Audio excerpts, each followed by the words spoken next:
Netroots Nation 2025. As you all know, I am guest hosting for the Reverend Dr. Mark Thompson, our brother in Christ that we love so very much. He is not here with me today, so he said, Kadada, guess what? You are responsible for all of this in his kingdom, so y'all be nice to me in future. And on YouTube, don't come out here and say we didn't like her. That won't be polite. We need to be polite in these streets, okay? So I'm also my own podcaster. I have a podcast called Conflict Whisperer. You can find me in all the other fun places, right? But today I'm at Netroots 2. I will be speaking tomorrow on a panel. I am here on Media Row for the first time.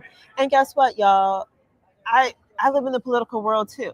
Not only as a constituent, as a community member, I'm a political consultant and I have all these fantastic titles. But today I am here at Netroots because this is one of the best conferences. If you didn't know about it, this is where the progressives, the liberals, I can't even say that word, y'all. It's been a long day and too much walking. The progressives, the liberals, the socialists, the people that's still angry at the Democrats, people who are on like we're just done with the Democrats, but we're coming to get all the free stuff, and listen to fun people and gain hope. Like I've been re-energized. My girlfriend here, my sister girl here, with the pretty lips and the pretty skin, Juanita Lewis is here with Community Voices Heard. Did I get that right? Yep. And she is my new sister girl in this work, and I cannot wait to introduce you to her. And it is my way never to tell anyone else's story, because that's not the Black way, okay? And so, Juanita, introduce yourself to the Make It Plain people. So my name is Juanita Lewis. I am originally from St. Paul, Minnesota. My parents are from Sierra Leone, West Africa. So I'm first generation, and I've been in New York now for 16 and a half years and have been a community organizer for over 20 years. And there's nothing else I'd rather be doing, especially in this moment. But let me just say this. First of all, there's Black people in St. Paul, Minnesota. Yes, there. What? Can we just talk about this real quick? Because yes. I'm from a Caribbean family. Mm-hmm. Everybody's from the same island. So it's not like one half of one half. No, it's the whole. Why are we always going to cold places? I don't understand that. So I asked my dad that question because he's the one that got us to Minnesota. Right. So he came from Sierra Leone to go to school. So he did undergrad. Okay. First at Langston University, the only HBCU in Oklahoma State. So shout out to HBCUs. All right. Then went to the University of Minnesota for his master's and his PhD. And then just loved it and stayed there. Then my mom came, right? Finished her nursing. Okay. Stayed there, had me. I just don't understand. We need to do some research. And obviously, listen, the rule of the game is when you are going for your terminal degrees, you go where they paying you. Okay? Yes. That part. So my sister, the first thing, we've had a lot of conversations throughout this day. And one of the conversations we were having, because in politics, right, our identities are so important to us, but they're also fractionating, right? Yeah. We can divide ourselves based on everything and anything. And one of them is identity. Yeah. And so I was asking, how do you identify yourself with Sierra Leonean parents, parents from the diaspora, from the continent, not even play. They're from the continent. Yeah. Yes. How do you define yourself in the makeup of the United States? Boy, that's an interesting question. And that was a question that I had to struggle with for a good part of my life, right? So clearly I grew up in Minnesota. Right. Largely white, but it was still racially diverse. And I remember at a point in time when I was in elementary school, there's a little bit of everybody, right? I had friends that were Egyptian, that were Hmong, that were also African, that were Mexican. So it was a little bit of everybody. Yeah.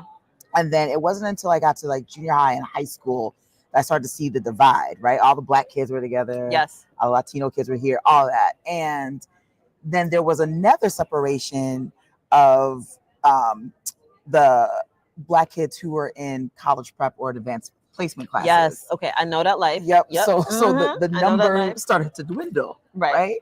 And then you started seeing other Black folks that were in quote unquote regular classes or whatever they were. And I remember there was always this back and forth of, are you Black enough? Are you or are you African enough? What does it really mean to be both? Correct. Yeah. And I remember I would go home and ask my parents these questions, and I can't remember what they really even said, because I don't even know if they knew how to even answer that question. Right. They just knew, one, education was important to us. They wanted me to do well in school. They wanted me to be the best Juanita I could be. Right. And to be proud of who I am and where I'm from. And didn't want me to be ashamed of who I was, and didn't want me to feel ashamed. Right. But I was like, okay, but clearly there's something different. Right? Because people keep saying there's something different about me and all that. Yeah. And it wasn't until I think I got to college that I really understood that there are different types of migrations that we don't talk about.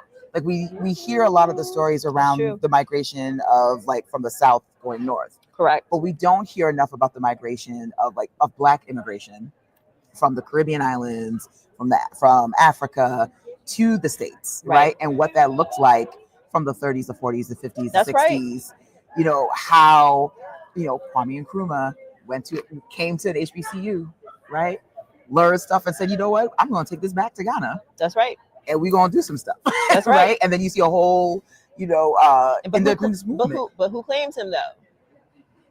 So that's a different conversation. That gets a little messy. But and so I agree with you, right? Because I said to you earlier, I always talk about my Caribbean privilege, because Caribbean people have, in the 30s and the 40s, when we were allowed to come en masse to the United States, right? It was for a reason, because we were seen as a different type of Black. Yeah. Just be putting it out there. I'm putting it out there, right? I don't know if it was the colonizers make phone calls with the other colonizers and was like, who's your safe group? I don't know. I'm sorry. It's been a long day. So are you a Black American? What are you? I would say this. I am definitely Black American because I am Black. That's right. I was born in the U.S., right? But I'm very clear that I'm Sierra Leonean. Okay. Right? My parents are from Sierra Leone. I claim Sierra Leone. I understand Creole. I eat my food. That's right. I observe the culture, right? I go back as much as I try to go back, right? Okay. I've got cousins that are there. I wear the clothing. I do the cultural things. Even when my friends that would come over to my house when I was a kid, to the point where I think they started to understand Creole, because my parents and my aunts would just start talking to them in Creole, right? And they would just start to pick some of the words, right? To the part they love jollof, right? I still have not had jollof rice. Yeah. See, so I'm Black American, but I'm Sierra Leonean American. Okay. Yeah. Tell us, I have another question, but you got to tell the audience, what is your work? What do you do for work? So I am the executive director of Community Voices Heard. So we are a statewide, multiracial, Black-led power building organization in New York State. So we started 31 years ago as an organization that was fighting against the welfare to work program. Yes. So back in the early 90s, right, when Bill Clinton said we're going to end welfare as we know it. I remember. And said that, hey, if you're on public assistance, we think that you should be working for your benefits. And had people who were getting welfare having to quote unquote work, right? Yeah. But they were doing jobs that people should be getting paid for, or whatever the work they were doing wasn't always safe. They were you have people that work in the parks department that either didn't get the right equipment. They weren't able to have lockers to put their belongings. They weren't given, sick days, paid time off, things that we get in jobs, right? Or if you were, for instance, if you got a work assignment in an office, you could be working side by side of an administrative assistant doing the exact same job. That person is getting a full paycheck, their benefits, what have you, and you're just getting whatever your welfare benefit is. I didn't know that's how it worked. Yeah, and you can't, and you wouldn't have been able to claim that as work. So you wouldn't be able to put that on your resume. So it's welfare to work, but it wasn't work. Correct. Okay. All right. And they call it the work experience program. So it's an internship.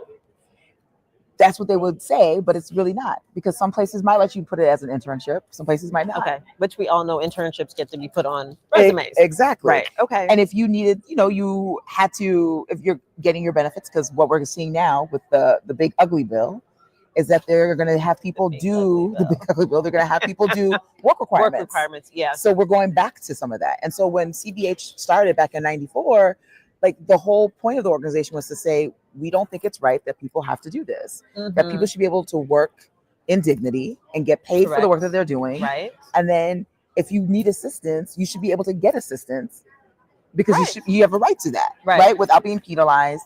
Right. And so when the organization started, it was having that conversation about what it looked like and to eliminate WEP. But what it also did was starting to combat that narrative of the welfare queen. Right? Yeah, that false narrative. Narrative, right? Of who, the whole idea of like who was deserving poor, right? Who was taking the system. Yeah. And so CBH evolved from being a single issue organization just in New York City to expanding to 3 other places in the state. So we are still in New York City, focusing still on safety net issues, but we're also in Yonkers, New York, Newburgh, and Poughkeepsie, and we've added housing access. So we do a lot of work with public housing and tenants and private housing. Yeah. Because there are conditions that we need to see improved across housing. Affordability is a real concern. And when we talk about affordable housing, affordable for whom? Right. And then the last piece of that is being able to have access to democracy. So it's not just, okay, you should be able to vote. It's who do you vote for?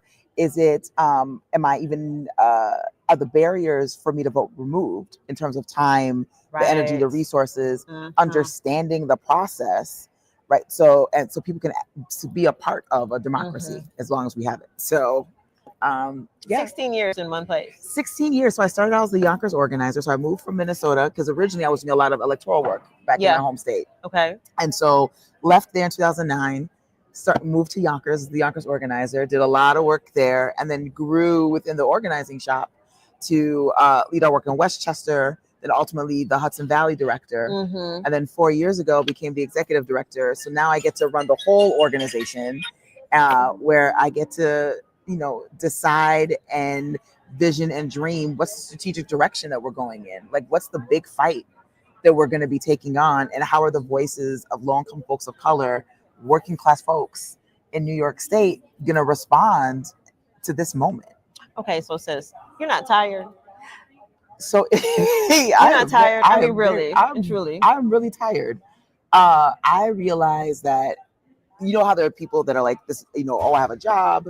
This is the job. This is the work. I truly believe that this is a calling. I love the work that I do. Yeah. But I am tired, and I'm tired because when I think about the fact that my members consistently have to prove why they're worthy of quality housing, why my members have to prove that they're worthy of a full paycheck to be paid for and work in dignity, right? That, my folks have to prove their worthiness of being spoken to by elected officials or candidates about why they should be voting for this person.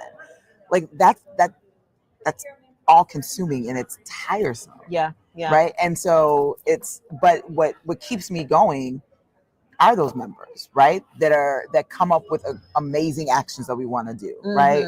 Or that are down for another campaign strategy session, or that are excited about some of the things we're starting to cook up around our work around pushing against these billionaires that are wreaking havoc on our lives right now. So let me ask you this. Why do you use the term members? So because the folks at CBH they're members of our organization. There are community members that we knock on doors, we meet, we talk to you about issues that are important to them. Okay. And so when they say, like, listen, I want to be a part of this fight, we ask them to become a member of the organization. So we ask them to pay dues. Really? Yeah, because once you pay dues of the organization, now you're a part of the org, and you have access to trainings. You're a part of meetings. Now that's different. Okay. Yeah, you're a part of like a lot of our strategy sessions. You're part of our endorsement interviews, because we also have a C4, so we can interview candidates. Okay. Right. Okay. And so It's the folks who have said, yes, I am going to throw down my $6 a month and be a part of building this organization, because I'm clear that organized people and organized money equals power. That's right. So I need to be a part of a power org to take collective action, and this is what we do. I like the fact that, first of all, that people are paying, because put up your money. Don't complain if you ain't shelling out dollars, okay? Because money talks, and we know that, right? And you were on a panel earlier about fighting against the oligarchs and the billionaires, which that's a huge fight. Yes, that's a huge fight. And I was trying to wrap my mind around how to explain this to the layperson, because I always think people are willing to attack the person that's closest within reach. Yeah. Right? Yeah. Without understanding that the puppet strings, and we are literally the puppets, in my opinion, the puppet strings are being pulled by not the wealthy anymore, because the wealthy they're actually kind of poor compared to the multimillionaires and the billionaires. And I'm not too sure if we have trillionaires. We might have some trillionaires. We might have some trillionaires somewhere. So, but the puppet strings are being pulled, and we are dancing like dancing marionettes, y'all, just doing what they want them to do and keeping us in a whole tizzy. Right. And so you're fighting against some of these oligarchs and billionaires who own who have amassed a lot of property in New York City. Yes. Yes. Okay, I'm tired. We tired for her, y'all. Time to go to bed. We're going to bed now. Yeah. Because they're almost faceless. Yeah. How do you fight this? Yeah, I mean, and that's what the beginning part of our work is right now. So we just launched what we do annually call our Summer of Power, which is our big, deep listening campaign where we have an opportunity to go knock on doors in all the places where we are. Yes. And have conversations with people about what matters to them, what they care about. Just organizing 101. Yep. And when we meet people, we bring them into having conversations. And the one that we're doing this year is around the bill, right? So people can really understand and and we can break down. I'm sorry. And that's the big ugly bill. Ugly bill. Okay. Right. I like that. The big ugly bill, right?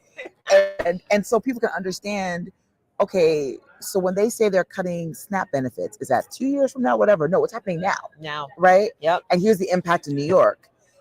Same thing around Medicaid. And here's the impact for New York. And then having the conversation with folks around, like, okay, how do you feel about it? How does your life now get changed, or is it impacted because of that? Correct. Any family members' lives impacted? All that stuff. You got to start thinking, and you got to think about your family members, not you personally. Exactly. It's grandma, your aunties, your nieces, your nephews, everybody. Exactly. And so once they see that, they're like, wait, no, that's not okay. And so then they're like, well, whose fault is that? Because it's quick to say, oh, it's that elected official. Yes, there's a piece. But what's been done so well by the right has been, oh, it's that immigrant. Correct. Right? Or it's that trans. Right. It's us, right? Or it's that trans person. And it's the reason, it's that person that you don't have this thing. Correct. And so we have to do the and they've done it so well. They've done all the things and had all the conversation in all the different ways. Yeah. And we have to deprogram people and say, no. It's not your neighbor's fault. Correct. It's this person's fault. And I'm going to tell you who the person is. The person is fill in the blank. Right. And so we've been starting to do some research. Call the names. When we say call the names, we're doing it differently now. We're like, call the oligarchs and the billionaires' names. We're not talking about names of people who have died in the struggle anymore. Exactly. Right? Let's be clear about that. We're doing it differently. I like that. Yeah. And so it's like, I mean, people know the Jeff Bezos and the Zach Zuckerberg, but like Mark Zuckerberg. Yeah. Right. But there are others. And so we've started to do some research around, well, who are the major real estate millionaires and billionaires in New York State, because we do a lot of housing work. Right. So being able to find out who those folks are, how they amass their wealth, right? And then being able to say, hey, this fill in the blank person didn't pay X amount in taxes, whatever the dollar amount is, right? And then saying, because they didn't pay this amount in taxes, this is now what we can't have. And the reason why they didn't pay taxes is because X politician didn't tax them. And then we start really out here doing the work. Yeah, and so then we start naming the elected officials who are siding with the billionaires. Oh, yes. To pass those pieces of legislation. Yes. Target people. Yes. I like it. So we're connecting the dots for people. Yeah.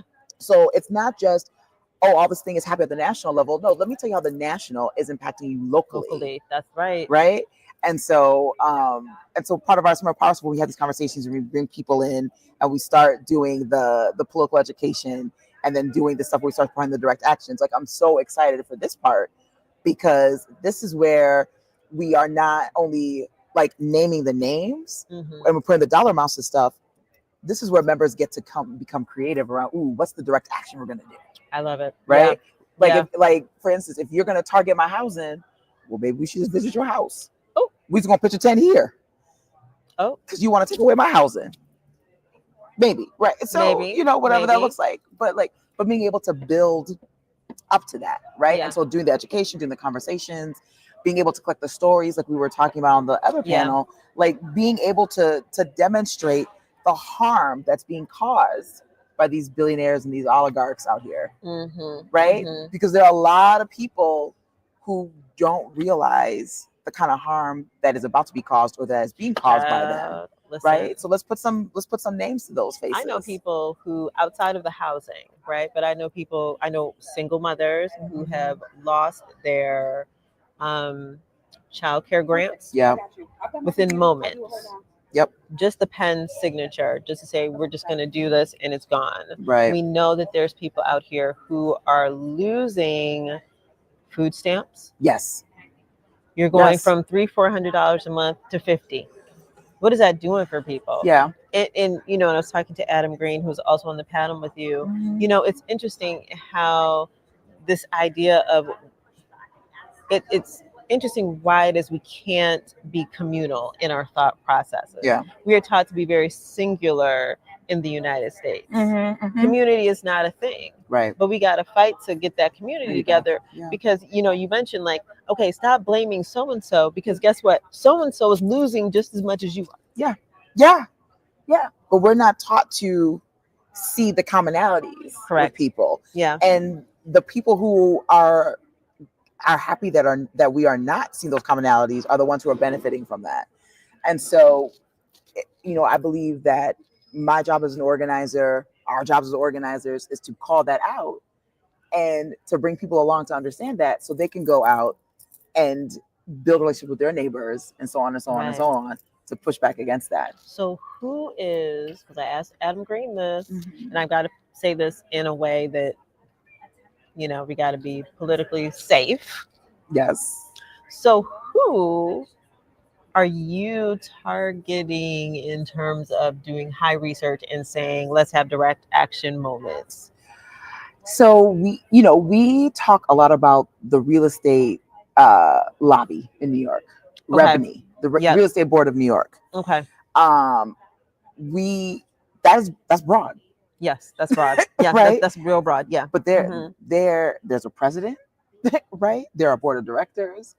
There are major landlords and developers that are part of REBNY, right? And so while good thing is we have a researcher, right, who's digging through like, okay, who are the top 5, if you will, that are in relationship to some of these billionaires in particular, right? So starting to look at who has gained a lot from some massive housing portfolios where our folks' conditions aren't good. Right. Yeah. And so we're still working on the names to figure that out. So that's part of the fun research. Names, drop the names because it'll be good, right? And because again, we don't know who these folks are, but they know who each other are, right? Yeah, that's true. And so we need to start exposing who those folks are, and then start doing the connection between, that person also gives to this person's campaign, and then this person has been. You got to work backwards. Yeah, exactly. You got to look at the campaign. You got to look at campaign finances and go backwards. This person has been an obstacle to passing X kind of law to make things better. So. Okay, sis, I love the work that you're doing. Thank you. Tell us, what can the community do just overall in the country? What do you think the community can start doing Just in this, we're looking at midterms, we're looking at 28, we're looking at voter fatigue. We tired. All the Black women is that we taking our capes off and we're resting. We're on sabbatical. I feel like I'm on sabbatical. But so are we some really? foolish. Yeah, are we really though? But what advice could you give to us out there in the population? So I think the first thing would be, if you find an organization that is working on issues that you care about or you want to learn more about, and check them out, go to their meeting, find out more about them, become a member, join the listserv, what have you, right? Because being able to be part of an organization to take that collective action is one step. Two, don't be afraid to have a conversation with someone who's different than you. That part. Because one of the things that I realized from last year's election is that we ran away from those tough conversations. We only wanted to talk to people who were just like us. Yeah. And we can't continue to do that. In organizing, we're taught to talk to build relationship with people that aren't like us. Is that what we're taught in organizing? Well, the way I've never had an organizing class, so I don't know. Well, the way I was taught was, you are supposed to do these things called one-to-ones and get to know somebody. Right. And it could be someone who is completely different from you, but you are listening to each other's stories and then you're finding commonalities. That's true. Very true. But you suspend judgment, because we always assume something on people, and suspending judgment is hard. So talk to someone that's, that is different than you. Have the tough conversations, find the commonalities. Make sure you are getting rest, because this work is hard. It's not going to get any easier. And don't do it alone, which is why I said join an organization. That's right. And listen, I understand voter fatigue. It's real. Everyone has been polling whoever they want to poll since whenever, and everyone has a theory and a thought. That's right. Of what's going to happen for next year. But the reality is, people are angry. People are hurt. We might not see all the stuff being covered on the news, but people that are going to these town halls are mad. Ooh, yes. They are fiery, and they're going to be voting. We need to be ready to vote, and we need to be ready to demand more of the candidates who are running, to not just be the same old. They have to actually have a vision of how they're going to fight back. Yeah. And they have to say how they're going to fight back, and we have to be ready to fight back them up in that fight. Thank you for that. I want to say, I just have some thoughts in closing on myself, and I want to say realistic. People have to be realistic to their role, that they're whatever the candidate is running for, their role should be realistic to whatever they're imagining and thinking that they can do. Because when you're a body of one, you can't do much when you're going to be outvoted. So you have to be realistic about that. The second thing I want to add is that yes, voter fatigue is real. We're tired. We are tired. It's hot and we're tired. And in regards to the hard conversations, I was being in jest, right? A little bit, because when we talk about having the hard conversations, people really automatically go to Republicans if you're a Democrat, right? Yeah. But the truth of the matter is that we need to have some hard conversations amongst ourselves, because there's a lot of things that we don't agree with, even inside of the party, and that's okay. We need to be okay with being okay that we don't agree with everything. We can't, I keep telling them, we have to be the umbrella people. I don't want to be the spokes on the umbrella.